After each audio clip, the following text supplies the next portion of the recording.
हन्ता सन्तानहन्तारो यत्पादाम्बुजरेणव स्यानां तान् निजाचार्यान् प्रणमामि मुहुर्मुहुः यदनुग्रहतो जन्तुः सर्वदुःखातिको भवेत् तमहं सर्वदा वन्दे श्रीमद्भगवद्गीताम् अज्ञानतिमिरान्धस्य ज्ञानाञ्जनशलाकया चक्षुरुन्मीलितं येन तस्मै श्रीगुरवे नमः नमामि हृदये शेषे अक्षिराब्धिशायिनं लक्ष्मीसहस्रलीलाभिः सेव्यमानं कलानिधिं चतुर्भिश्च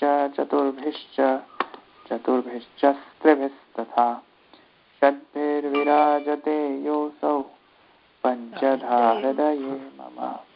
ઓકે, આપણે કાલે ત્રિવૃત્ત ઉપર હતા ને?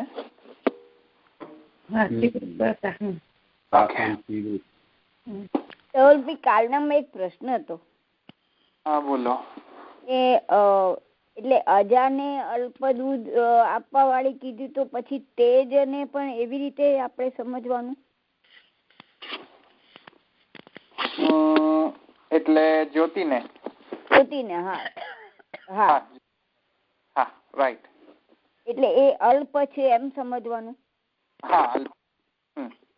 અચ્છા, તો એવું અલ્પમાંથી પછી કઈ રીતે એ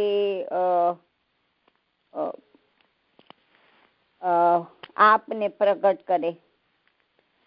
અલ્પમાંથી આપ પ્રકટ નથી થતો, પૂર્ણમાંથી બધું પ્રકટ થાય, બ્રહ્મમાંથી પ્રકટ થાય છે.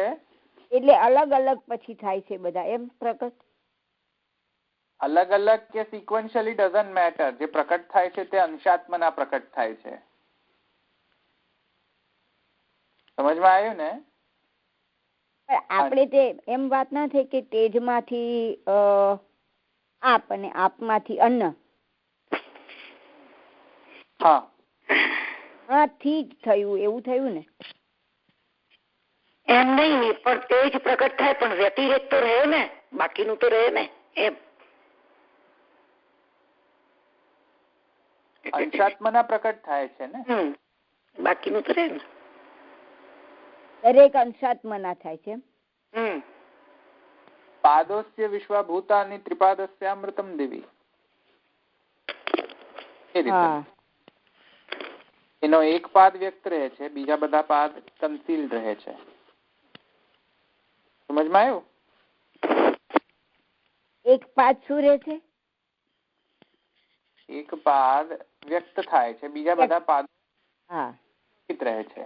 હા હા હા હા, વિરોહિત રહે છે. બરાબર. થયું તમારો ક્વેશ્ચન? હા હા હા હા. એટલે અંશાત્મના છે એમ મને જરાક સમજવું હતું. બરાબર, અંશાત્મના છે. તો આપણે ક્યાં હતા? આપણે વૃત્ત થઈ ગયા, ત્રિવૃત્ત થઈ ગયા હતા. ત્રિવૃત્ત આપણે આવ્યા છંદોગ્ય ઉપનિષદ ઉપર, રાઈટ? તો પછી શું કહે છે જુઓ, હવે જે પણ સદૈવ ઇદમ, એક મિનિટ, શું હતું કે જે તદૈક્ષત બહુસ્યામ પ્રજાએ તત્તેજો સૃજત તત્તેજ ऐक्षत बहुस्याम प्रजाए तदापो सृजत तस्माद्यत्र इत्यादि ताप एक ऐक्षन्त बह्वयः स्याम प्रजाए महितीता अन्नम असृजंत. તો એવી રીતે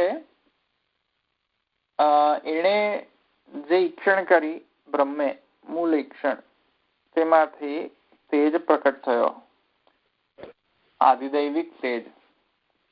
આદિદૈવિક તેજમાંથી આદિદૈવિક જલ પ્રકટ થયો. હા, અને આદિદૈવિક જલ તત્વમાંથી આદિદૈવિક અન્ન પ્રકટ થયો. આ જે સિક્વન્સ જે પ્રકટ થઈ તે અંશાત્મના પ્રકટ થઈ. હવે તેના પછી આગળ જે છે તેમાં જુઓ, પછી કહે છે કે સેયમ દેવતૈક્ષત, પછી ત્યાં ખબર નહીં મને વંચાતું નથી, દેવતા અનેન જીવેન આત્માન અનુપ્રવિશ્ય નામ રૂપે વ્યાકરવાણી તાસામ ત્રિવૃતમ એમ એકૈકામ કરવાણી સેયમ દેવતે માસ્તિસ્ત્રો દેવતા અનેનૈવ જીવેન આત્મના અનુપ્રવિશ્ય નામ રૂપે વ્યાકરોત. હવે એને વિચાર્યો એ બ્રહ્મ જેમાંથી આ ત્રણેય જે પાસાઓ પ્રકટ થયા, જે અંશો પ્રકટ થયા તે ત્રિવૃત જે પ્રકટ થયા, અને દેવ પણ કહે છે, ત્રણેય દેવ, તેજ, જલ અને અન્ન, કેમ કે આદિદૈવિકતા છે તેમાં, એટલે એ ત્રણેયને પ્રકટ કરીને, અંશ જે છે પ્રકટ કરીને પછી બ્રહ્મે શું કર્યું, તે બધાએ અંશો પ્રકટ કર્યા, તેની અંદર તે પોતે અનુપ્રવિષ્ટ થઈ ગયો. અનુપ્રવિષ્ટ કરીને એને એવું વિચાર્યું કે જેટલા પણ આ જુદા જુદા તેજ અથવા જલ અથવા તો અન્નના જે જુદા જુદા નામ રૂપો છે તેને વધારે વિસ્તાર કરીને, વિવિધતા બનાવીને, તેમાં કોઈકમાં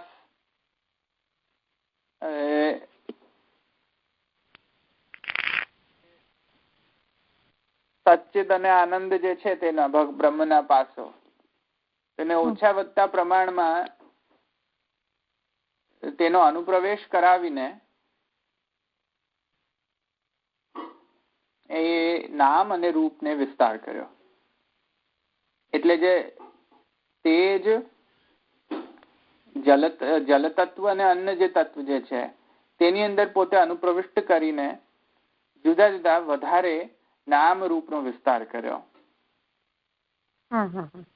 તેના કારણે હા શું કહ્યું, આપણે અન્ન દેવતા એટલે કેતા હઈશું, આપણે અન્ન દેવતા છે એવું કહીએ છે ને. એ અહીંયા વાત નથી ચાલી રહી. અહીંયા વાત ચાલી રહી છે કે જે સમગ્ર જે આધિદૈવિક તત્વ જે છે એની વાત ચાલી રહી છે. આધિદૈવિક તત્વ જે છે અહીંયા એમાં અનેક નામ રૂપ કર્મ જે છે તે પ્રકટ થયા. એને વધારે વિસ્તાર કરવા માટે, મલ્ટીપ્લાય કરવા માટે, એના પરમ્યુટેશન કોમ્બિનેશન જે છે એને મલ્ટીપ્લિકેશન કરવા માટે પહેલા 3 હતા, હવે 3 મલ્ટીપ્લાય બાય 3 થયા, કેમ કે દરેકે દરેક તત્વનો થોડો થોડો અંશ જે છે પરસ્પર એનામાં મળ્યો, અને તેથી કરીને 3 મલ્ટીપ્લાય બાય 3 થયા, એન્ડ સો ફોર્થ. પછી એનું જે સેલ્ફ રેપ્લિકેશન જે છે એ કન્ટિન્યુ થયું. સમજમાં આવ્યું ને? તો એ જે રેપ્લિકેશન કન્ટિન્યુ થયું તેમાં જે તેજમાંથી અગ્નિ પ્રકટ થયો, કેમ કે તેજનો જ હવે અગ્નિ એક રૂપ છે. સમજમાં આવ્યું ને? તો તેજ, જલ અને અન્ન એ એકબીજામાંથી પ્રકટ થયેલા છે. મૂળ તેજ છે અને તેજનો પણ મૂળ છે બ્રહ્મ. સમજમાં આવ્યું? હવે એ ત્રણેયનું પરમ્યુટેશન કોમ્બિનેશન કરો. જેમ તેમને એક વાત સમજાવું, તામસ, રાજસ અને સત્વ, એનો ત્રણેયનું કોમ્બિનેશન કરો. તામસ વધારે, રજ ઓછો, આવી રીતે પરમ્યુટેશન કોમ્બિનેશન કરશો તો કેટલા થશે? 9 થશે ને? 9 કોમ્બિનેશન થશે ને? સમજમાં આવ્યું ને? 1 ના 9 થશે, 3 ના 9 થશે, 3 ના. તો એવી રીતે 9 થયા ને? એવી રીતે અહીંયા પણ તેજ, જલ અને અન્ન જે છે એનો પરસ્પર જે કોમ્બિનેશન, પરમ્યુટેશન કોમ્બિનેશન થી જે પ્રકટ થયું એમાંનો એક થયો અગ્નિ. આમ આપણે અગ્નિથી એના એક્ઝામ્પલ થી સમજાવીએ. એક થયો અગ્નિ. અગ્નિ જે છે બાય પ્રોડક્ટ છે. બાય પ્રોડક્ટ છે, ત્રણેય રૂપોનો બાય પ્રોડક્ટ છે. તેજ, જલ, અન્નનો ત્રણેય રૂપોનો બાય પ્રોડક્ટ તરીકે કહે છે કે અગ્નિ જે છે ત્રણેય રૂપોનો બાય પ્રોડક્ટ. કેમ? તો એ કહે છે કે અગ્નિની અંદર જે લાલ રૂપ દેખાય છે એ તેજનો રૂપ છે. અગ્નિની અંદર જે સફેદ રંગ દેખાય છે એ જલનો રંગ છે. જે કાલો રંગ છે એ કોનો રંગ છે? અન્નનો રંગ છે. કેમ કે પૃથ્વીનો રંગ જે છે એ શ્યામ વર્ણ છે. પૃથ્વીનો અન્ન તત્વનો, કેમ કે એમાં બધા રસો મિક્સ્ડ છે, એટલે જ્યાં બધા રસો હોય ત્યાં શ્યામ વર્ણ આવે. બરાબર. રસો મિક્સ્ડ હોય ત્યાં શ્યામ વર્ણ આવે. એટલે શ્યામ ને શૃંગાર રસાત્મક શૃંગારનો સર્વ રંગ કહેવામાં આવેલો છે, શ્યામ વર્ણ. કેમ કે બધા રસો ને આ મિક્સ થાય ત્યાં એ શ્યામ વર્ણ ઉત્પન્ન કરે. એ રીતે અન્નનો જે વર્ણ જે છે તે શ્યામ વર્ણ છે. એવી રીતે અગ્નિની અંદર 3 તમને દેખાશે. તમે જો સૂર્યની અંદર પણ તમને દેખાશે 3 ઓરા દેખાશે. સૂર્યમાં જે કોરની અંદર જે છે એ તો એકદમ લાલ પણ નથી. કોર જે છે એનો તો એકદમ કાલો છે સૂર્યનો. એના પછી ધીરે ધીરે એના જે ઓરાસ જે છે એ જુદા જુદા ઓરાસ હોય છે. ઈડા પિંગલાની સાથેનો કમ્પેરિઝન મેં તમને સમજાવ્યો હતો સૂર્યના પણ ઓરાના સાથે. એકદમ કોરના રેઝ આપણને પહોંચે ને તો આપણે મરી જઈએ, એમાં લાઈફ એક્ઝિસ્ટ જ ના કરે. એના જે આઉટર ઓરાસ જે છે સૂર્યના એનામાંથી જે રેઝ નીકળે છે તે જીવનદાયી હોય છે. સમજવાયો? એવી જ રીતે એની અંદર પણ જે ઓરાસ હોય છે તેમાં પણ આ જોવા મળે છે. ઉપનિષદ એમ કહે છે કે આ જે છે તે ત્રણેયનો બાય પ્રોડક્ટ છે અગ્નિ. ઓકે, સમજમાં આવ્યું ને? તત્વ જે છે એ અહીંયા ઉપનિષદ, કેમ કે સૃષ્ટિની જે પ્રોસેસ જે છે આખી જુદી રીતે ડિસ્ક્રાઇબ કરવી છે. એટલે તો જે મૂળ જે તત્વ જે છે તે છે તેજ, જલ અને અન્ન. It is a type of 3 main phenomena that is leading to the entire universe. ખબર પડી ને? બંને એ 3 મેઇન ફિનોમિના છે અને એ ત્રણેયના ઇન્ટર રિલેશન્સ થી જુદા જુદા નામ રૂપ કર્મો ઉત્પન્ન થાય. જેવી રીતે વન ઓફ ધ નામ રૂપ કર્મ છે અગ્નિ. અગ્નિ is a one form of all the three components. સમજમાં આવ્યું? એવી રીતે ઉપનિષદ પણ પછી આગળ કહે છે કે સૂર્યનું પણ જે રૂપ દેખાય છે તેમાં પણ 3 ભળેલા છે. સૂર્યનું પણ એક્ઝામ્પલ આપે છે કે સૂર્યમાં જે એકદમ લાલાશ કલરનો રૂપ દેખાય તે તેજનો છે, જે સફેદ રંગ દેખાય છે તે પાણીનો રૂપ છે અને કાલો રંગ છે તે પૃથ્વીનો રંગ છે. એટલે ધવલભાઈ જુદા જુદા ઋષિ મુનિએ જુદી જુદી રીતે સૃષ્ટિ ઉત્પન્ન થઈ છે એવું બતાવ્યું છે, રાઈટ? હા, ને એમાં જુદા જુદા શાસ્ત્ર જુદી જુદી રીતે જયારે સૃષ્ટિ વર્ણન કરતા હોય છે એમાં મહાપ્રભુજીનો એ જ વાદ આવે છે કે જે જુદા જુદા પ્રકારની જે સૃષ્ટિ બતાવવામાં આવી છે એમાં એ જતાવવા માંગે છે ઉપનિષદ અથવા તો શાસ્ત્ર કે બ્રહ્મને કોઈ એક ફ્રેમવર્ક ની અંદર બાંધી ન શકો. નાના વાદાનુસારી સર્વ વાદાન અવસરમ નાના વાદાનુરોધિત. એક જ ટાઈપની સૃષ્ટિ કરી શકે બ્રહ્મમાં. એવી કન્ફાઇન કરવાની બ્રહ્મને જરૂર નથી. બ્રહ્મમાં એવી લિમિટેડનેસ નથી હોતી કે એક જ ટાઈપની સૃષ્ટિ કરે. બ્રહ્મ ગમે તેટલી પ્રકારની સૃષ્ટિ કરી શકે, ગમે તે રીતે સૃષ્ટિ ઉત્પન્ન કરી શકે, સિક્વન્સ પ્રમાણે સૃષ્ટિ ઉત્પન્ન કરી શકે, ક્રમ સૃષ્ટિ જેને કહીએ એમ. એક સૃષ્ટિ ઉત્પન્ન કરી શકે, એક ક્રમ સૃષ્ટિ ઉત્પન્ન કરી શકે, એક માયિક સૃષ્ટિ ઉત્પન્ન કરી શકે. શું ન કરી શકે? બ્રહ્મ બધી પ્રકારની સૃષ્ટિ ઉત્પન્ન કરી શકે છે. એટલે આપણા મહાપ્રભુજી કયાને માન્ય કરી છે? આ બધી જ રીતે તો ખરો. સર્વવાદાન અવસરમ નાના વાદાનુરોધિત. બધા વાદો મંજૂર છે મહાપ્રભુજીને.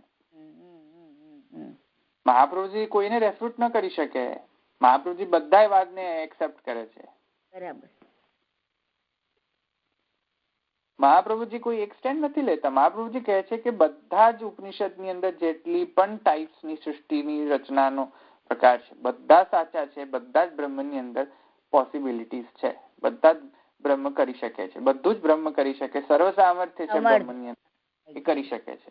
એમાં બ્રહ્મને માં લિમિટેશન લાવવાની કોઈ જરૂર નથી. પણ જે બેઝિક જેટલી પણ સૃષ્ટિ ઉત્પન્ન થાય છે તેમાં બેઝિક સમજવાની એ છે કે સદકારણ અને સદકાર્યવાદ. કાર્ય જે છે કારણમાં નિહિત હોય છે અને કારણ કાર્યમાં નિહિત હોય છે. કારણ નથી થતો નષ્ટ કે કાર્ય નષ્ટ થતો નથી.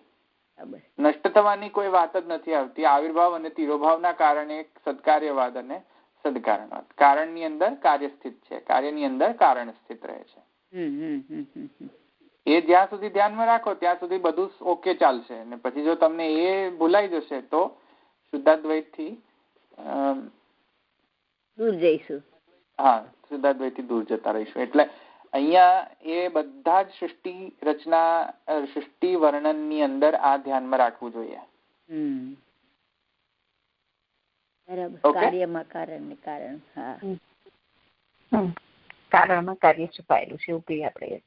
સોનું અને ઘરેણું છે તો ઘરેણું કાર્ય છે, સોનું કારણ છે. તો ઘરેણાની અંદર સોનું જતું રહે છે ઘરેણું બનતા જ નથી જતું.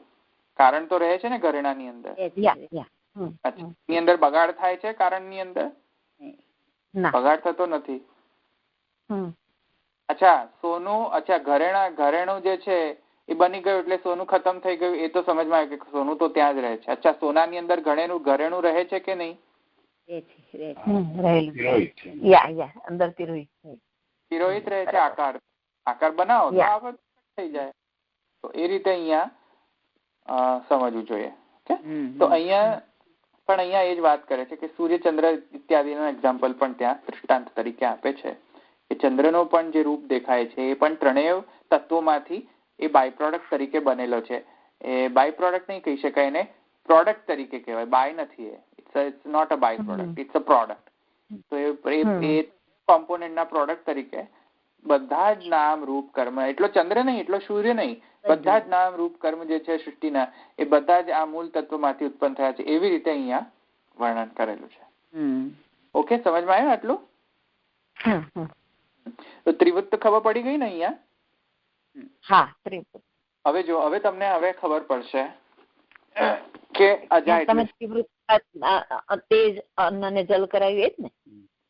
હા, અન્ન જલ, તેજ જલ અને અન્ન, ત્રિવૃત્ત.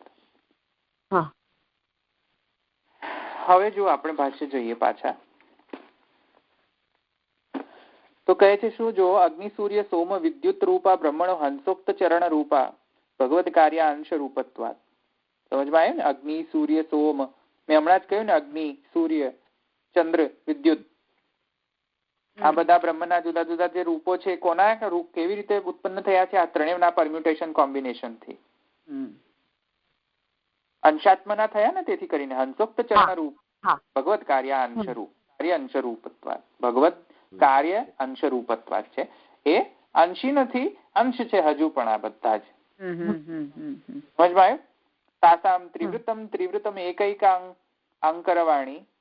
અંકરવાણી તે ઇતિ શ્રુતેશ્ચ પ્રથમો ઉત્પન્ના દેવતા અજા શબ્દેન ઉચ્યતે. પ્રથમ જે ઉત્પન્ન થયા દેવતા ત્રણ, કયા મુખ્ય ત્રણ દેવતા ઉત્પન્ન થયા બ્રહ્મમાંથી? જેમાં હમણાં જ તમને કહ્યું કે તત્ તેજો અસૃજત, અહમ બહુશ્યામ પ્રજાયતિ, અને પછી તત્ તેજો અસૃજત.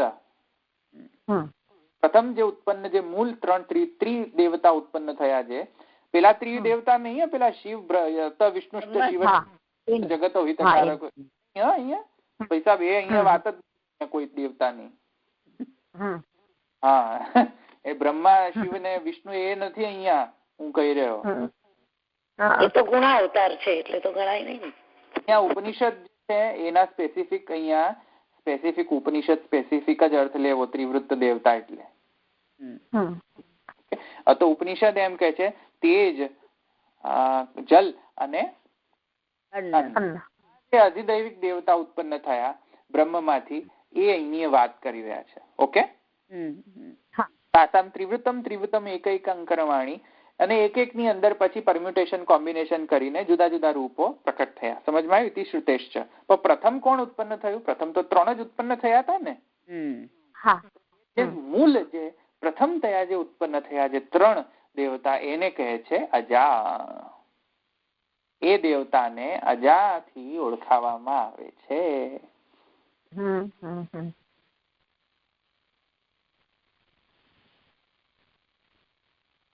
તાસામ ત્રિવૃતમ, અને પાછું અહીંયા જો અજીબ તો એ જ શું થશે? તાસામ તિવૃત્તમ તિવૃત્તમ એક એકામ એવું થશે. હા, અને એમાં જો અજીબ એટલે અજીબ તો ના કહેવાય, પણ ઉપનિષદ જો એકદમ તાસામ જે છે ને સ્ત્રીલિંગ છે. હા, સ્ત્રીલિંગ છે. હા, સ્ત્રીલિંગ નો પ્રયોગ કર્યો છે, તાસામ ત્રિવૃતમ. તો સ્ત્રીલિંગ એટલે સ્ત્રીલિંગ છે, આ શબ્દ સ્ત્રીલિંગ છે, અને ઉપનિષદમાં પણ તાસામ ત્રિવૃતમ કહ્યું છે, સ્ત્રીલિંગ કહ્યું છે એમને, કે આ ત્રણેય દેવતા જે છે. તો આ તેથી કરીને અહીંયા મહાપ્રભુજી કહે છે કે તાસામ ત્રિવૃતમ ત્રિવૃતમ એકૈક અંકરવાણ. એકૈક. તો અહીંયા સ્ત્રીલિંગ છે, જો સ્ત્રીલિંગ રૂપ વાપરેલો છે, તો સ્ત્રીલિંગ રૂપ વાપરવાના કારણે અહીંયા છે પાછા દેવતા, પણ પાછા એનું વર્ણન સ્ત્રીલિંગ થી કરેલું છે, એટલે અહીંયા અજા શબ્દ મૂકવામાં કોઈ આપત્તિ નથી, કેમ કે કદાચ દેવતા તો પુલ્લિંગ છે, અને પુલ્લિંગ શબ્દો માટે અજા શબ્દ વાપરવું એ તો કોઈ ખોટું જ ગણાય. તો અજા શબ્દ જે છે અહીંયા ઉપનિષદ ની અંદર પણ એને સ્ત્રીલિંગ જ રીતે એને વાપરેલો છે તાસામ ત્રિવૃત્તમમાં. તો એથી કરીને કહે છે તત્ર હેતુ ઉપક્રમાત. તો હવે અહીંયા આટલું સમજમાં આવ્યું કે અજા શબ્દનો અહીંયા અર્થ જે છે એ મહાપ્રભુજી શું કરે છે, ભાષ્યકાર શું કરે છે, એનો અર્થ જ્યોતિ, અને જ્યોતિનો અર્થ અહીંયા શું થાય છે, ત્રિવૃત્ત દેવતા. આટલું ખબર પડી? અજાનો મતલબ આટલો થાય છે. તો હવે જુઓ, પોતાના જેવી ઘણી પ્રજા ઉત્પન્ન કરનારી એક લાલ, શ્વેત અને કાળી અજા છે. હવે સમજમાં આવે જ? જુઓ, લાલ અજા એટલે કોણ? તેજ. હવે સમજમાં આવ્યું ને? શ્વેત અજા એટલે કોણ? જલ. અને કાળી અજા એટલે કોણ? પૃથ્વી. અરે અન્ન. હવે સમજમાં આવ્યું? જો કેટલું કોરોલરી. આ પ્રકૃતિ નથી. આસામ જે વાપર્યું તે તો દ્વિતીય એક વચન વાપર્યું ને? તૃતીય એક વચન વાપર્યું. સ્ત્રીલિંગ દ્વિતીય એક વચન થશે ને તાસામ તો? હા, તો સ્ત્રીલિંગ છે પણ, રાઈટ. હા, સ્ત્રીલિંગ છે, પણ તો પછી એક વચન કેમ વાપર્યું? આમ તો 3 ને માટે કહેવાય છે ને? વૃત્તમ છે પાછું એટલે. અચ્છા, ઓકે. એક કહ્યું ને ઓકે ઓકે. હા, ભલે. સ્ત્રીલિંગ જે છે ને એ સ્ત્રીલિંગ હોવાના કારણે પછી પેલો અજા સાથેનો મેચ થાય, કારણ કે અજા સ્ત્રીલિંગ છે પાછી. હા, એ ખ્યાલ આવે, પણ આ એક વચન વાપર્યું ને એટલે આ 3 માટે મેં કીધું એક વચન કેમ વાપર્યું એમ. વૃત્તમ એક એમ થાય ને, એકૈકામ. બરાબર, એ વૃત્તમ પણ એ રીતે છે. ઓકે. પોતાના જેવી એટલે હવે પોતાના જેવી ઘણી પ્રજા ઉત્પન્ન કરનારી એક લાલ, એક શ્વેત અને કાળી અજા છે. અને આગળ જે પેલું હંસોક્ત ચરણ રૂપા કહ્યું ને, એ શું છે? હંસોક્ત એ હંસ જે છે ને, એ હંસ શું છે કે પ્રપાઠક ની અંદર હંસ ઉપદેશ આપે છે. હંસ જે ઉપદેશ આપે છે તે આપે છે. અને હંસ નો ઉપદેશ શું છે કે અગ્નિ કલા, સૂર્ય કલા, ચંદ્ર કલા, વિદ્યુત કલઈ છે. વૈ સૌમ્ય ચતુષ્કલ પાદ બ્રહ્મણો જ્યોતિષ એમ કહે છે હંસ. હંસ શું કહે છે કે અગ્નિ એક કલા છે બ્રહ્મની, એક કલા છે. કલા માને શું છે? કલા અંશ કલા જે છે એટલે એનો એક પાર્ટ એન્ડ પાર્સલ, એક ફંક્શનલ પાર્ટ છે એનો. સમજમાં આવ્યું? હવે આ કોનો પાર્ટ છે? પાછા 3 ત્રિવૃત્ત ના પાર્ટ છે. ત્રિવૃત્ત નો કયા કોનો પાર્ટ છે? બ્રહ્મનો પાર્ટ છે. બ્રહ્મના છે. એટલે અગ્નિ કલા, સૂર્ય કલા, ચંદ્ર કલા, વિદ્યુત કલઈશ, આ બધા કલા છે એક એક. અચ્છા. પાદો બ્રહ્મણો, 4 કલા વાળો, 4 પાદો વાળો બ્રહ્મ છે. અચ્છા, 4 પાદો વાળો. હા, એમ કે છે. એક જ પાદ વ્યક્ત છે, તો પછી આ એક પાદ માંથી આ બધું થયું એવું થયું? જુદો નો અર્થ અહીંયા જુદો છે. જુદો અર્થ છે.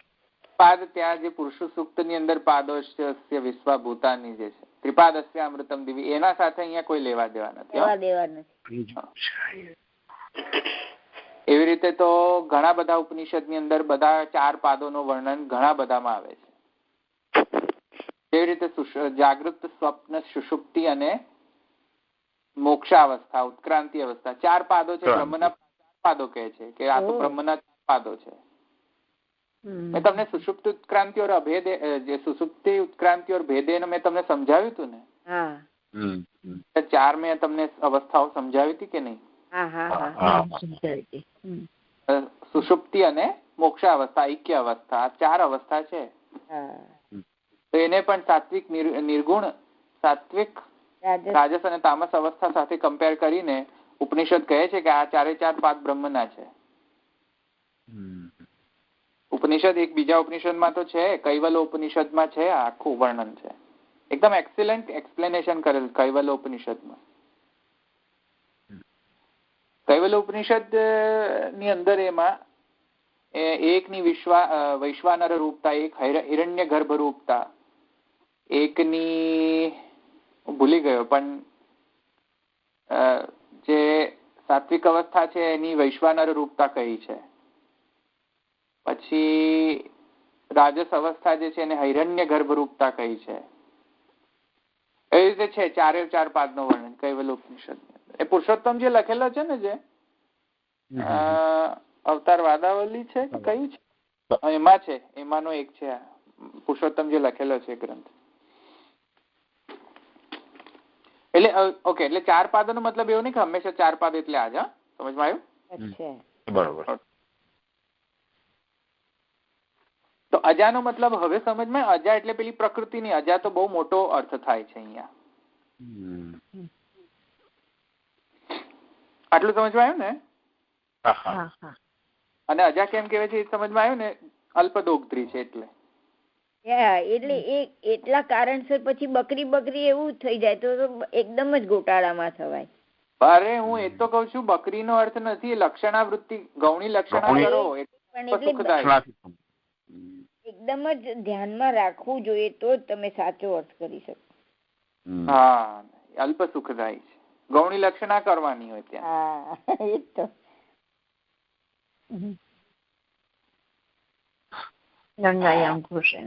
પ્રભુજી આવો અર્થ કેમ લીધો? આ ક્યાંથી જુદા જુદા એટલે કે શ્વેતાશ્વર ઉપનિષદ નો વિષય અને ગયા એ ક્યાં? છાંદોગ્યમાં. તો આટલું બધું કરવાની શું જરૂર? શ્વેતાશ્વર ઉપનિષદ નો જો વિષય હોય અને છાંદોગ્ય સુધી જાય એના કોરોલરી ડ્રો કરવા માટે, તો એવું કેમ કર્યું? હવે એ તો પ્રશ્ન પૂછવો જોઈએ ને હવે, કે આવું કેમ તમારો ઇન્ટરપ્રિટેશન આવું કેમ કર્યો? બરાબર. એટલે મહાપ્રભુ જવાબ આપે છે, જુઓ, તત્ર હેતુ. એમાં હેતુ શું છે એ હું તમને કહું કે મેં આમ કેમ કહ્યું. તો તત્ર હેતુ કહે છે ઉપક્રમાત. એ કાલે કહ્યું. એનો હેતુ છે ઉપક્રમાત. ઉપક્રમ ને કારણે હું આમ કહી રહ્યો છું કે છાંદોગ્ય ની અંદર સાથે એનો પેરેલિઝમ કરો. છાંદોગ્ય ની અંદર ત્રિવૃત્ત દેવતાઓ કહેલા છે, છાંદોગ્ય ની અંદર એને જ્યોતિ કહેલી છે. એ અહીંયા અજા શબ્દથી, કેમ કે અજાનો જે ગુણો જે છે, અજાના જે ગુણો અહીંયા કરવામાં આવેલા છે કે લાલ છે, શ્વેત અને કાળી છે, અને એનું સેવન જે છે એ 2 અજો કરે છે. એટલે મેં ત્યાં છાંદોગ્યમાં જઈને મેં આનો એક્સપ્લેનેશન એટલે કે વ્યાખ્યાન છાંદોગ્યમાં છે અને એનો સૂત્ર ક્યાં છે? શ્વેતાશ્વરમાં છે. વ્યાખ્યાન છાંદોગ્યમાં છે અને સૂત્ર ક્યાં આપ્યો છે? શ્વેતાશ્વરમાં. અને તમને કેમ કે પછી તેથી તમને એમ લાગે છે કે આનો તો કોઈ વ્યાખ્યાન મળતો નથી. પેલો પૂર્વ પક્ષી એવું કહેતો તો યાદ છે કે વ્યાખ્યાન ક્યાં છે આનું? ક્યાંનું વ્યાખ્યાન નથી મળતું. વ્યાખ્યાન જ નથી મળતું તો ને. એ તો ચમસ મંત્રમાં તો વ્યાખ્યાન છે, આમાં ક્યાં વ્યાખ્યાન છે? તો વ્યાખ્યાન છે પણ તમને આવડતું નથી ઇન્ટરપ્રિટ કરતા. તો હવે જુઓ, હવે આ તો વેદ પારક હોય તો જ ખબર પડે કે છાંદોગ્યમાં વેદ પારક, બરાબર, સુંદર વેદ પારક. એટલે આ વેદ પારક ની પાછી એક વેદ પારકતા છે, પારંગત છે વેદ ની અંદર, તો જ એ ખબર પડે કે ઇન્ટરપ્રિટ કઈ રીતે કરવું.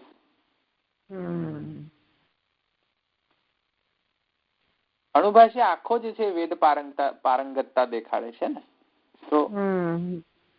તો જો અહીંયા મહાપ્રભુ કહે છે આવું કેમ કહ્યું. મહાપ્રભુજી કહે છે કે ઉપક્રમાર્થી. તો હવે ઉપક્રમમાં જુઓ તમે, ઉપક્રમમાં શું છે, ક્યાં ગયું ઉપક્રમ, ચાલુ કરો શ્વેતાશ્વર નો. શ્વેતાશ્વર ઉપનિષદ ઉપક્રમ આપણે જોઈએ. જો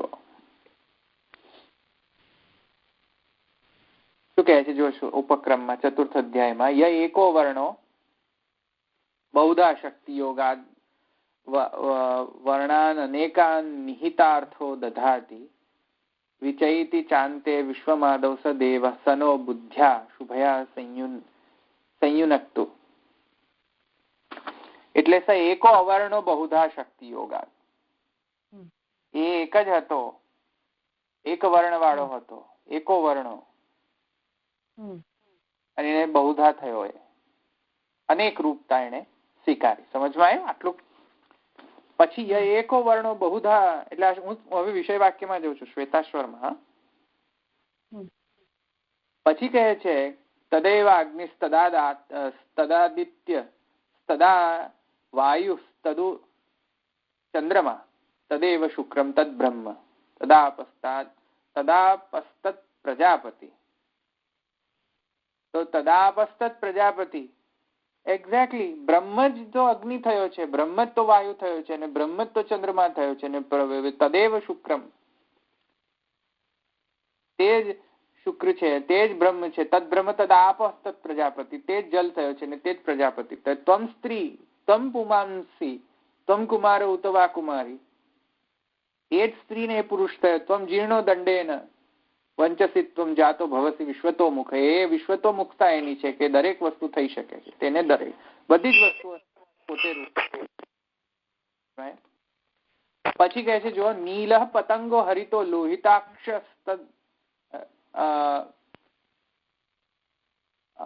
તડિક ગર્ભ, આ ખબર નથી પડતી મને આ શું છે. ઋતવઃ સમુદ્ર શું છે ભાઈ લખ્યું છે ત્યાં જુઓ તો, લોહિતાક્ષ તડિત ગર્ભ,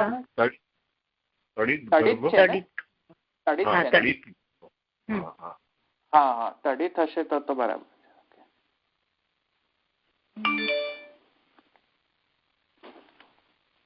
મેઘ છે ને, મેઘ મેઘ તો બરાબર છે. નીલ પતંગો હરિતો અનાદિત્વમ અનાદિમત્વમ વિભુત્વેન વર્તસે યતો જાતાની ભુવનાની વિશ્વા.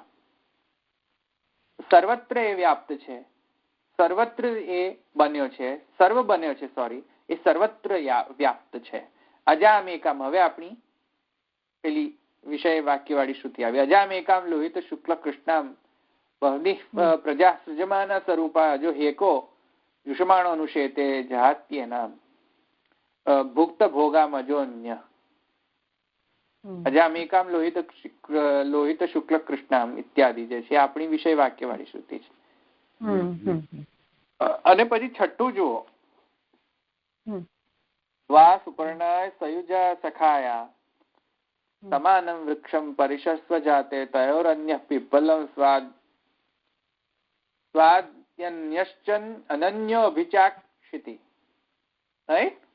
અહીંયા જુઓ દ્વાસુપર્ણા સયુજા સખાયા સમાનમ વૃક્ષમ પરિશસ્વ જાતે, એ પરશ્રુતિ છે. અને પહેલાની શ્રુતિ કઈ છે? પૂર્વશ્રુતિ. હા, પૂર્વશ્રુતિઓ જો ઉપક્રમ માંથી લઈને ત્યાં સુધીની 4 સુધી પૂર્વશ્રુતિઓ છે, રાઈટ? અને પરશ્રુતિ કઈ છે? દ્વાસુપર્ણા સયુજા સખાયા. હવે જુઓ, હવે કઈ રીતે મહાપ્રભુજી એને લાવે છે જુઓ, કે ઉપક્રમ ચાલુ થયો બ્રહ્મથી. કેમ કે ઉપક્રમ ક્યાંથી ચાલુ થયો છે? જો શું છે? ય એકો અવર્ણો બહુધા શક્તિ યોગા. જે એક અવર્ણ છે, અદ્વય છે, અદ્વૈત છે. ય એકો અવર્ણો બહુધા શક્તિઓ એ અનેક રૂપો એને ધારણ કર્યા છે એ છે. ચાલો કોઈ વાંધો નથી. ચાલો એને પ્રકૃતિ ગણો. ચાલો ગણો પ્રકૃતિ, એને પ્રકૃતિ ગણીને બધું જ કરો. તદેવ અગ્નિ તદાદિત્ય ચંદ્રમા ઇત્યાદિત્ય બધું પ્રકૃતિ બને સાંખ્યનો. ચાલો ગણો એને પણ. ત્વમ સ્ત્રી ત્વમ પુમાંસી ત્વમ કુમાર ઉતવા કુમારી. આ કઈ રીતે કરશો? ત્વમ જીર્ણો દંડેન વિશ્વતો મુખ. ચાલો એને પણ માની લો કે પ્રધાન છે, પ્રકૃતિ છે. ચાલો બધું પ્રકૃતિ છે. અજામ એકામ લોહિત શુક્લ કૃષ્ણામ એ પણ પ્રકૃતિ. ચાલો એ અજાય પ્રકૃતિ છે. પણ નીચે જે છે ને જુઓ, નીચે દ્વાસ ઉપરના સયુજા સખાયા સમાન એ ક્યાંથી પ્રકૃતિ ગણાશે? ચલો એ કહો. આને કઈ રીતે સંબંધ બેસાડવો? સાંખ્યની પ્રકૃતિ અને પુરુષ સાથે આ દ્વાસ ઉપરના સયુજા સખાયા સાથે બંધ કેવી રીતે બેસાડવો? કેમ કે એક વાત સમજો, અજો હિ એકો દૃશ્યમાણો અનુષેતે જહાત્યના ભુક્ત ભોગામ અજો અન્ય. બે જ છે, એક જ નથી. એક અજા છે અને એ અજાનો ભોગ એક તો કરી ચુક્યો છે અને એક કરે છે. સમજમાં આવ્યું? હવે ભોગ કરે છે અને એક ભોગ નથી કરતો. સોરી, કરે છે ને એ ભોગ નથી કરતો, એની સાથે જસ્ટ અનુશયન કરે છે. અનુષેતે જુષમાણો અનુષેતે, એક અનુશયન કરે છે, સાથે રહે છે, સ્થિતિ કરે છે અજા સાથે. અને એક તો ભુક્ત ભોગામાં જો અન્ય, એક ભોગે છે. સમજમાં આવ્યું ને? તો એક ભોગે છે અને એક સ્થિતિ કરે છે અજા સાથે. હવે આને સાંખ્યની પ્રકૃતિ અને પુરુષ સાથે કેવી રીતે સંબંધ બેસાડો? પુરુષ તો એક જ છે, બે પુરુષ તો છે નહીં. ટાઈપના પુરુષ હોય? સાંખ્યમાં તો કેટલો પ્રકારનો પુરુષ છે? એક જ પુરુષ છે ને એક પ્રકૃતિ. તો કઈ રીતે આવી ગયા? એક અનુશયન કરે છે ને એક ભોગે છે. એ તો ભોગવા વાળો જ પુરુષ હોય, અનુશયન કરનારો પુરુષ ન હોય. સમજમાં આવે તમને? બહુ નથી આવતું ધવલભાઈ. અનુશયન વાળો પુરુષ ના હોય એ સમજાવો ને જરા. એટલે સાક્ષી ભાવ રહે છે. સાક્ષી ભાવ વાળો. એક્ઝેક્ટલી. સાક્ષી ભાવ વાળો જે છે એ તો સાંખ્યમાં સાંખ્યનો પુરુષ ત્યારે જ કહેવાય એ જ્યારે જ પોસિબલ થાય કે જ્યારે પુરુષ અને પ્રકૃતિ જુદા હોય ત્યારે જ એમાં સાક્ષી ભાવ રહે પુરુષમાં. પણ અહીંયા તો પ્રકૃતિ સાથે પુરુષ સાક્ષી ભાવમાં રહે છે. એ સાંખ્યને જસ્ટિફિકેશન લાવો કઈ રીતે? સાંખ્યમાં તો પુરુષ જોડાય તો પુરુષ સાક્ષી ભાવ નથી રહેતો, પુરુષ પછી ભોગવા. હા, તો એમાંથી તો પછી બધા તત્વો ઉત્પન્ન થાય છે. તો પણ સાક્ષી ભાવ તરી રહે પછી પુરુષનો ભોગ, પુરુષનો પુમ ભાવ આવ્યો ને, જે ભોગે તો પુમ. તો અહીંયા કઈ રીતે એને એની સાથે એનો અનુસંધાન લેવો? જે ભોગવે છે, જે ભોગવે છે એ તો પુરુષ ને તો જીવ કહેવાશે ને ધવલભાઈ? અરે પણ પુરુષ એ પાર્ટ, જીવ ઇઝ અ પાર્ટ ઓફ પુરુષ. પુરુષ ઇઝ પાર્ટ ઓફ પુરુષ. પાર્ટ ઓફ પુરુષ. પુરુષ ઇઝ યુનિવર્સલ કોન્શિયસનેસ. જીવ ઇઝ અ યુનિવર્સલ કોન્શિયસનેસ સાંખ્યમાં તો. પુરુષ શું છે? પુરુષ એ યુનિવર્સલ કોન્શિયસનેસ છે અને જીવ એ પુરુષનો પાર્ટ છે, અંશ છે. એ બરાબર. સાંખ્યમાં કહું છું હું, સાંખ્યની રીતે. તો અહીંયા કઈ રીતે પોસિબલ? બે અજો કઈ રીતે એક સાથે અજા સાથે હોય? કઈ રીતે હોય? ના જ હોય ને? ના હોય. તો હવે એનું ઇન્ટરપ્રિટેશન કઈ રીતે કરવું? પૂર્વ અને અપર સાથે મલાવીને એનું ઇન્ટરપ્રિટેશન કરવું કે કેમ કે બ્રહ્મની વાત ચાલી રહી છે અને પછી પરની અંદર પણ જો દ્વાસ ઉપરના સયુજા કહ્યું છે. પરમાં કહ્યું છે બે સખા જે છે, દ્વાસ ઉપરના બે પક્ષીઓ છે, એક પક્ષી જે છે એ ફલભોગ કરે છે અને બીજો પક્ષી અંતર્યામી રૂપે સાક્ષી ભાવ રીતે એ પૂરમાં બિરાજમાન રહે છે, વૃક્ષ પર બિરાજે છે, વૃક્ષથી ઉડી નથી જતો. એવી જ રીતે અહીંયા અજોહી એકો જુષમાણો અનુષેતે એ અંતર્યામીની પરમાત્માની વાત કહે છે અને ભુક્ત ભોગામ અજો અન્ય જે છે એ જીવની વાત કરે છે. આવી સમજમાં? અને અજાનો મતલબ તો મેં તમને સમજાવ્યો. અજાનો મતલબ છે કે જેટલી પણ નામ રૂપ રૂપાત્મિકા સૃષ્ટિ જે ભોગવા માટે ઉત્પન્ન કરાઈ હતી તે જ આપ અને અન્નના કોમ્બિનેશન એ અજા છે. એટલે કે જે ભૌતિક શરીર જે છે એ અજા છે અને અજ જે છે જે જુષમાણો અનુષેતે જે અનુશયન કરે છે એ તો અંતર્યામી છે અને બીજો અજ જે છે ભુક્ત ભોગામાં જો અન્ય જે છે એ જીવ છે. કે દ્વાસ ઉપરના સંયોજન સાથે મેલ બેસવો જોઈએ. ઓકે, એટલે પેલી સૃષ્ટિ જડ બતાવી સદવાળી, કરેક્ટ, અજાવાળી. Yes, absolutely. અજામ એકામ લોહિત શુક્લ કૃષ્ણામ એ ભોગ્ય ભાવ છે અને પેલા ભોગતા ભાવ છે. પેલા ભોગતા ભાવ છે. એટલે આ સૌંદર્ય પદ્યમાં જે આવે છે તે આવી ટાઈપ નું આવે છે. હવે એ અહીંયા નહીં લાવો, અત્યારે એ જુદી વાત છે. જુદી વાત, પણ આમાં આ રીતે સમજાયું છે ધવલભાઈ. હા, તો ભોગ્ય અને ભોક્તૃભાવ બધે જ છે, એટલું પદ્યમાં નથી. બધા આખા બ્રહ્મવાદ ની અંદર ભોગ્ય અને ભોક્તૃભાવ, કારણ કે ભગવાન સ્વયં કહે છે કે પતિ અને પત્ની રૂપે હું જ વિભક્ત થયો છું. પતિશ્ચ પત્નિશ્ચ ભવતામ. તો ભોગ્ય ભાવ અને ભોક્તૃભાવ પોતે જ થયો છે. તો તેથી કરીને અહીંયા અજામ એકામ લોહિત શુક્લ કૃષ્ણામ જે છે ત્રિવૃત્ત સાથે મેચ થાય છે અને તેથી કરીને આ એનું વર્ણન છે. અજાનો મતલબ ત્રિવૃત્ત દેવતા અને અજોહી એકો જુષમાણોનું શેતે અંતર્યામી અને ભુક્ત ભોગામ અજો અન્ય જીવ. આટલું સમજમાં આવ્યું? પ્રકૃતિ પુરુષ ક્યાં આવ્યો? અહીંયા પ્રકૃતિ પુરુષ નથી. સાંખ્યનો પ્રકૃતિ પુરુષ નથી.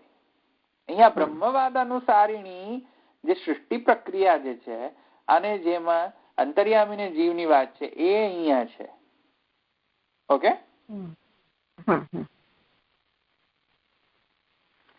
સમજમાં આવ્યું કે નહીં? અત્રૈવ ઉપક્રમે તદેવ અગ્નિસ્તદા વાયુ તદ્વાયુસ્તદાદિ તદ આપો ઇત્યાદિ જે છે ચંદ્રમા ઇતિ જો શ્રુતિ આપી છે ને ભાષામાં, જો અત્રૈવ ઉપક્રમમાં તો આપેલું છે અને પછી દ્વાસુપર્ણે ઇતિ ચાગ્રે દ્વાસુપર્ણા સહિત સખાયો એ આ શ્રુતિ પછી આપેલી છે મંત્ર પછી. મધ્ય ચાયમ મંત્ર, મધ્યમાં આ મંત્ર છે. પૂર્વોત્તર સંબંધમ એવ વદતી. મેં તો ખાલી પૂર્વ અને ઉત્તરનો સંબંધ કરીને મેં તમને સમજાવ્યું. આ મુખ્ય સૃષ્ટિ. સમજ આવ્યો? એ તો તમને પૂર્વ અને પર સાથેનો સંબંધ જણાવીને જ મેં તમને અર્થ આપ્યો છે.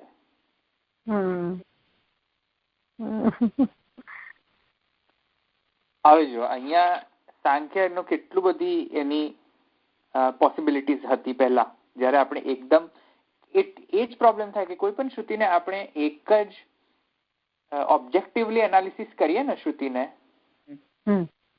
તો આપણે વેદનો ઇન્ટરપ્રિટેશન સાથે એકદમ અન્યાય કરી રહ્યા છે.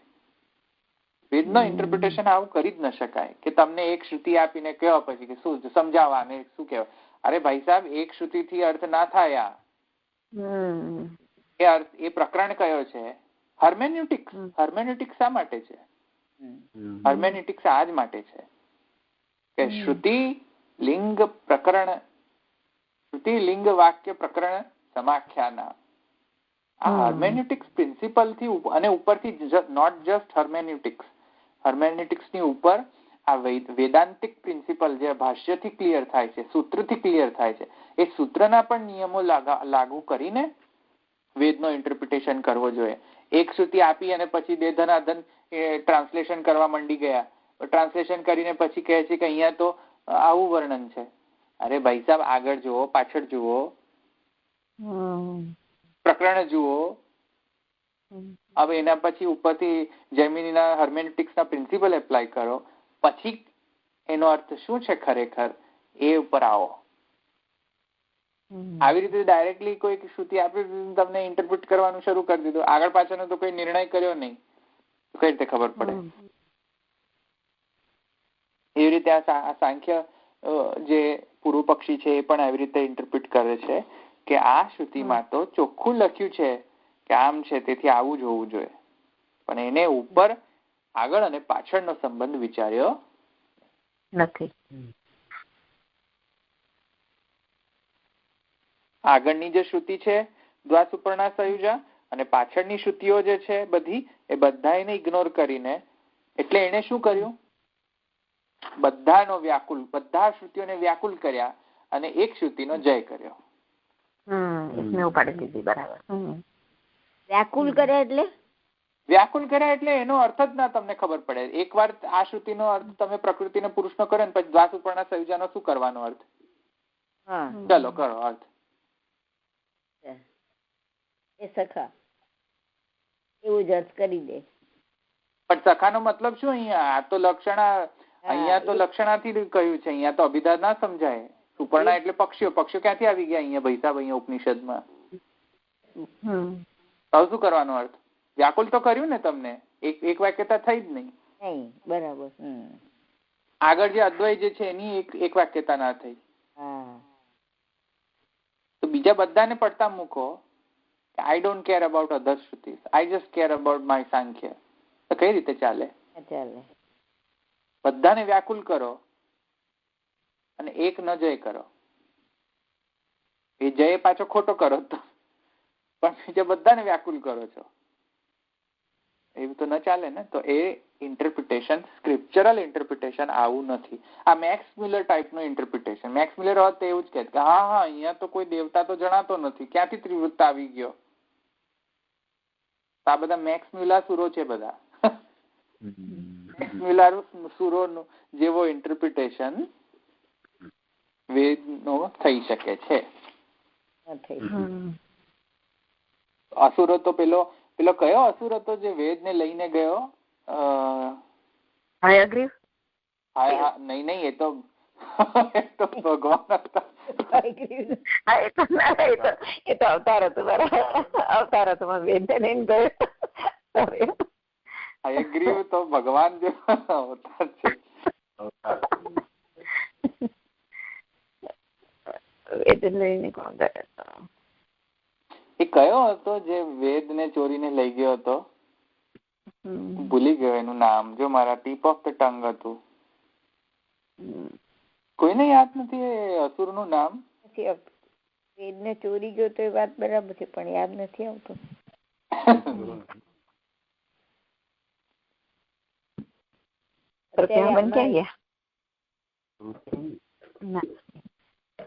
કોણ હતો? હિરણ્યાક્ષ હતો કે કોણ હતો? નહીં, હિરણ્યાક્ષ નતો. એક તો એનું નામ પૃથ્વીને લઈ ગયો હતો. પણ આ જે હયગ્રીવ છે ને એ દાનવ નું નામ પણ એવું જ હતું, હયગ્રીવ જ હતું. એનું નામ અલગ છે, અસુર નું નામ જ અલગ છે એનું. હા, એનું સારું નામ હતું, ભૂલી જ ગયો એનું. એનીવેઝ, તો એ મેક્સ મ્યુલર એવો છે, વેદ ચોરીને લઈ ગયો, હવે ઇન્ટરપ્રિટેશન કર્યા કરે છે ખોટા. એનીવેઝ, મેક્સ મ્યુલાસુર કહું છું. તો આવા એમ કે છે ભૂરિયા લોકો. હા, એ બધા આવા જોઈએ. બધા એક જ લાઈન ને બાઇબલ તો બાઇબલ એક જ લાઈન પર. એ લોકોની હર્મેનેટિક્સ પ્રિન્સિપલ કરવું જોઈએ. એ લોકોને છે હર્મેનેટિક્સ નો આખો એ લોકોનો બ્રાન્ચ છે, સબ્જેક્ટ આખો.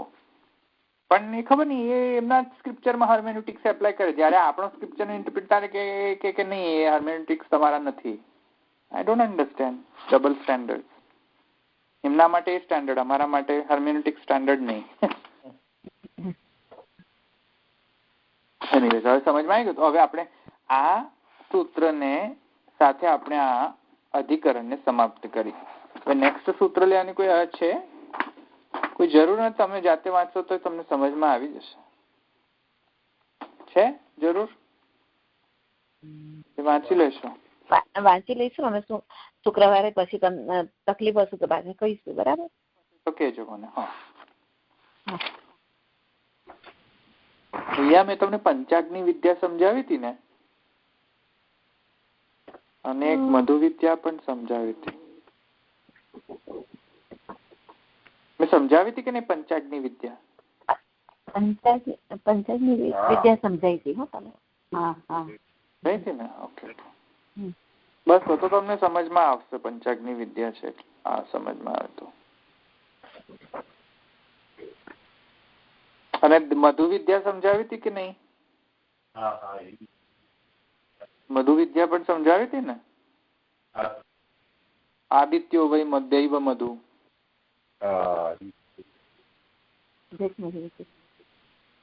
બસ તો આ મધુ વિદ્યા પંચાગ્નિ વિદ્યા એકવાર રિફ્રેશ કરજો, પછી આ સૂત્ર 10મો વાંચજો.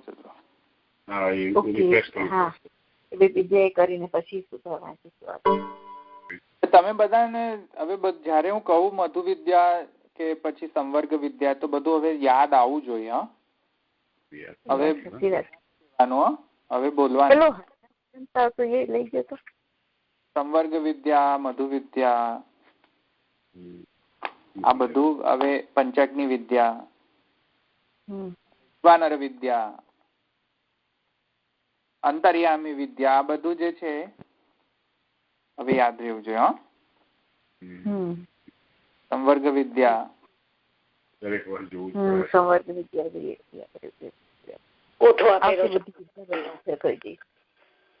ક્યાં કોઠો આપેલો? ભાષ્યમાં આપેલો છે પંચાગ્નિ નો. બહુ સરસ કોઠો આપેલો છે. બહુ જ સરસ, એટલે બહુ જ સરસ ભાગ પાડીને આપેલો છે. બસ તો એ તમે વાંચી જજો. તો ચલો અહીં રાખીએ. પ્રતિમા વેદ તરીકે તે નામ યાદ છે? કયો હતો? ના હો, મને નથી. અસુરનું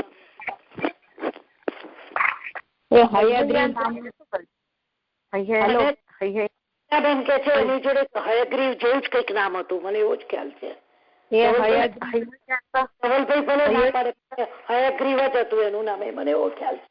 એ હયગ્રીવ જ છે એમ.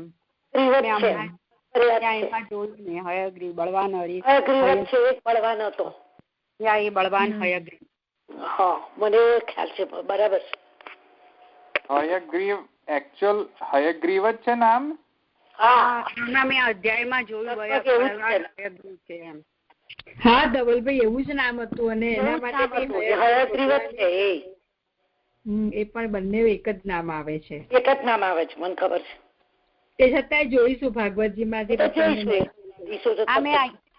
જોઈ લેજો, કારણ કે હયગ્રીવ તો ભગવાન નું નામ છે. હા, ભગવાન નું છે, પણ એનું નામ એવું જ હતું. એટલે જોઈ દક્ષાબેન કે છે એમણે શોધ્યું. દક્ષાબેન કે છે સાંભળો એમ. હા, કાળે કરીને બ્રહ્માજીને ઊંઘવાની ઈચ્છા થઈ અને નિંદ્રા આવી ત્યારે બળવાન હયગ્રીવ નામનો દાનવ બ્રહ્માના મુખમાંથી નીકળેલા વેદને ચોરી ગયો. જો તારે ભગવાનનું નામ હયગ્રીવ. એ મને ખબર હતી કે એક અવતારમાં એવું આવે છે, દાનવનું નામ પણ એ ને ભગવાન પણ એ જ થયા એમ. એટલે અમે ગોખી રાખ્યું હતું કે હયગ્રીવ ચોરી ગયો એમ. અચ્છા. કેટલામો અધ્યાય ને કયો વાંચ્યો દક્ષાબેન? એ 24મો અધ્યાય 8મા સ્કંદનો 24મો અધ્યાય ને 8મો શ્લોક. સ્કંદ કયો છે? સ્કંદ 8મો સ્કંદ. 8મો છે. ઓકે. હા, થેન્ક યુ. ચાલો. પ્રણયના ચરણના કેરો ભરોસો, પ્રણયના ચરણના કે श्रीवल्लभ नख चंद्र चटाबिन सब जग जय तेरो भरोसो दृढ़ न चरण न केरो साधन और नहीं या कली में जासो हो या निवेरो सूर कहा कहे द्विविधाधरो बिना मोल को चेरो भरोसो दृढ़ न चरण न केरो। श्री वल्लभाधीश की जय, श्री गोपीनाथ प्रभुचरण की जय, श्री गोसाई जी परम दयाल की जय, श्याम सुंदर श्री अम्बे महारानी की जय, द्वारिकाधीश सर्वे वैष्णव जय श्री कृष्ण। जय श्री कृष्ण। जय श्री कृष्ण।